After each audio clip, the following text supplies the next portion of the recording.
زمان اللي السلام عليكم ورحمة الله وبركاته. أسعد الله أوقاتكم بكل خير يا رب العالمين. اليوم بسوي معاكم طريقة كنافة البيت حقتنا زمان، مرة لذيذة وسهلة وبسيطة كنافتنا حقتنا زمان. ويلا معايا على المطبخ أوريكم أسهل طريقة. أول حاجة ناخذ باكت كامل من الكنافة ونفته بهذا الشكل وهو باقي مجمد علشان يصير سهل معانا إنها تتفتت. ثم أضيف لها ربع كوب بالكوب المعياري، ربع كوب سكر. السكر يساعد في إنها تتماسك. هنا عندي إصبع زبدة 100 جرام، أضيف عليها نص كوب زيت نباتي بالكوب المعياري وأذوبها حتى تصير بهذا الشكل. ثم أضيفها فوق الكنافة والسكر وأبدأ أفركها.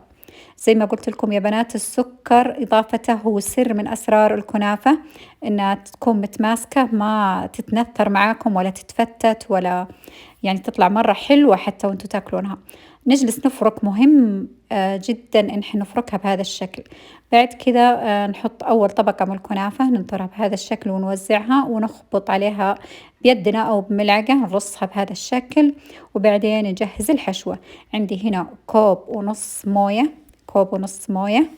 بعد كذا أضيف عليها 3 ملاعق حليب بودرة، الملاعق الأكل الكبيرة. وبعدين أحركها حتى يذوب الحليب. ثم أضيف ملعقتين كبار أكل نشا. بعدين أحركه وأضيف أيضا ملعقتين أكل سكر وأيضا ذرة ملح. الملح يساعد في وزن حلاوة السكر. نجلس نحرك شوية، بعدين نضيف لها فانيلا. بعدين نجلس نحرك على النار حتى يغلي معانا. نجلس حتى نتأكد إنه غلى. بعد ما يغلي نضيف له قشطة 125 جرام، العلبة هذه الصغيرة نحطها كاملة. بعدين نخلطها تماما حتى تمتزج تماما مع خليط النشا. بعد ما غلى هذا قوامه، طبعا تشوفونه خفيف بس هو بعد ما يبرد راح يثقل معانا. نوزعه في فوق الكنافة ونحاول ما نوصله للأطراف علشان لو احترق راح يطلع مر معانا. نوزع باقي الكنافة، ننطر الكنافة بهذا الشكل، شايفين؟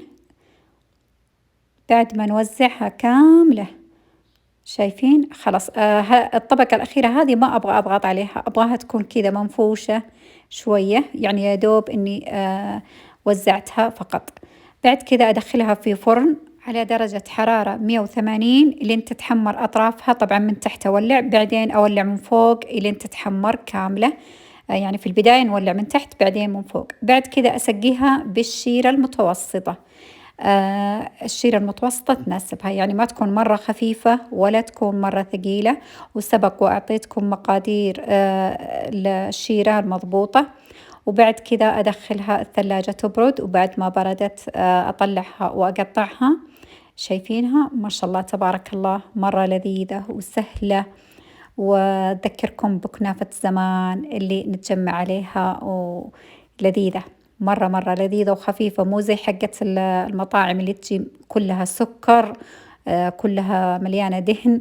لا، هذه موزونة مقاديرها، جربوها وبإذن الله راح تعجبكم وتطبقونها. وبالعافية علينا وعليكم.